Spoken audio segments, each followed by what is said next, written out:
You're watching News 12 Westchester, serving Westchester and the Hudson Valley.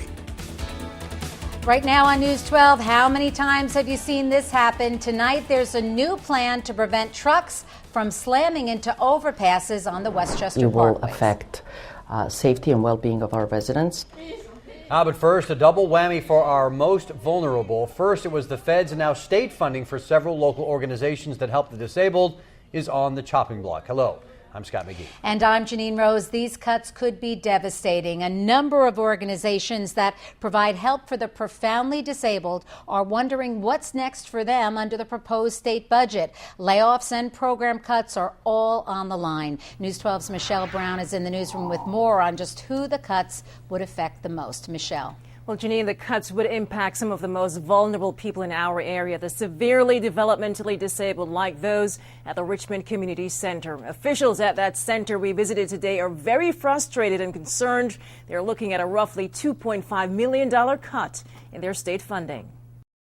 Come on, Glenn, what do you want to do? At the Richmond Community Services Group home in Yonkers, developmentally disabled residents are given loving one-on-one care by direct support professionals. But such personal attention could be in jeopardy if Governor Andrew Cuomo's amended budget proposal passes. It currently calls for a 6% cut in funding to nonprofit agencies like Richmond.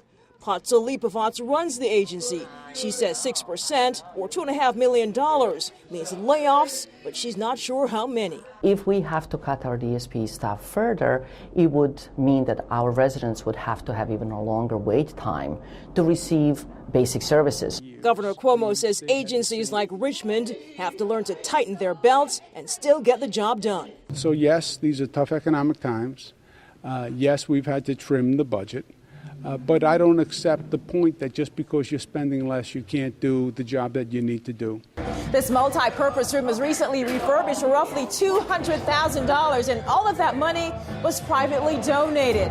Officials here are looking to bring in even more equipment like these gate trainers and specially designed pinball machines to enhance the quality of life for residents. But if the state slashes funding, none of that will be possible.